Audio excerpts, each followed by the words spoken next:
जय जिजाऊ मंडळी, मेहकर व लोणार तालुक्यातील शेतकरी बांधवांसाठी एक अत्यंत आनंदाची अशी बातमी आहे ती आपण या व्हिडिओच्या माध्यमातून तुमच्यापर्यंत पोहोचवण्यासाठी हा व्हिडिओ आज या ठिकाणी करतोय। तुम्हाला स्क्रीनवर दिसत असेल याप्रमाणे आपण दिनांक 2 ऑगस्ट 2025 रोजी माननीय पालकमंत्री महोदय मकरंद पाटील बुलढाणा जिल्हा यांची बुलढाणा येथे भेट घेऊन त्यांना आपण एक निवेदन आणि आपली एक मागणी सादर केली होती की मेहकर व लोणार या दोन तालुक्यांमध्ये 25 व 26 जून त्याच प्रकारे आपल्या इथे 23 व 24 जुलै या दोन महिन्यांमध्ये या दोन दिवशी प्रचंड ढगफुटी सदृश्य पाऊस झाला होता आणि त्यामुळे आमच्या तालुक्यातील शेती ही प्रचंड प्रमाणात खरवून गेल्यात किंवा जे पीक पेरणी झाली होती ती पेरणी वाहून गेली। त्यानंतर शेतकऱ्यावर दुबार आणि तिबार पेरण्याची वेळ आली होती।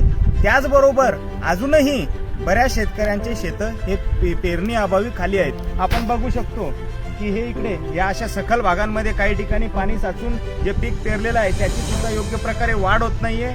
त्याचबरोबर अनेक शेत हे अजूनही आपल्याला काळे दिसतात किंवा ते पेरणी अभावी आमचा शेतकरी आता वंचित राहिलेला आहे आणि जे पेरणी ते झालेली आहे ते पिकं सुद्धा आपण या शेतामध्ये बघू शकतो की कशा प्रकारे हा पेरणीचा कालावधी चुकल्यामुळे आता या उत्पन्नामध्ये घट येणार आहे। पाहिजे तसं उत्पन्न होणार नाहीये किंवा लागत खर्च सुद्धा आमच्या दोन तालुक्यांमधील शेतकऱ्यांचा वसूल होणार नाहीये।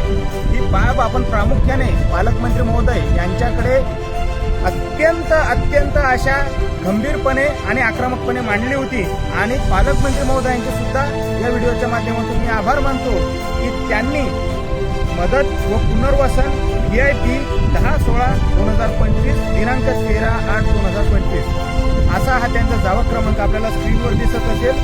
त्यांच्या आपल्या संभाजी ब्रिगेडच्या लोगोच्या वर त्यांनी जे दिलंय त्याच्यामध्ये तातडीच्या स्वरूपाची त्यांनी कारवाई करण्याचे आदेश सचिवांना या माध्यमातून दिलेले आहेत।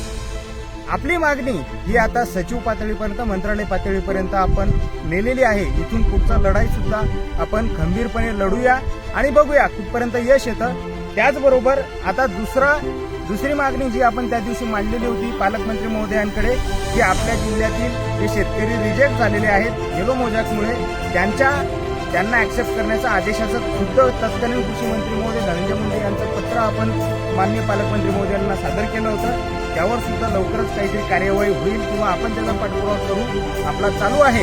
त्याची सुद्धा अपडेट कशी येईल तशी आपल्यापर्यंत पोहोचवल्या जाईल। तुर्तास आपल्या दोन तालुक्यांमध्ये ओला दुष्काळ जाहीर करण्याची मागणी जी आहे ती आता आपली माननीय पालकमंत्री महोदय आणि आपल्याला लाभलेले पालकमंत्री हे केवळ आपल्या जिल्ह्याचे पालकमंत्री नसून त्यांच्याकडे स्वतःकडेच मदत व पुनर्वसन विभाग या विभागाचे ते स्वतः मंत्री असल्यामुळे आपल्याला त्याचा लाभ होऊ शकतो आणि तीच बाब आम्ही आपल्या निवेदनाच्या माध्यमातून त्यांना खंबीरपणे मांडली होती की तुमच्याकडे अख्ख्या जिल्ह्याभरात सहित आमच्या दोन तालुक्यातील शेतकरी आशा लावून बसलेले आहेत। त्याची त्यांनी योग्य आणि गांभीर्यपूर्वक दखल घेतली त्याबद्दल सुद्धा त्यांचे आभार मानतो आणि लवकरच याच्यावर योग्य निर्णय होईल अशी अपेक्षा व्यक्त करतो। धन्यवाद। जय जिजाऊ, जय शिवराय।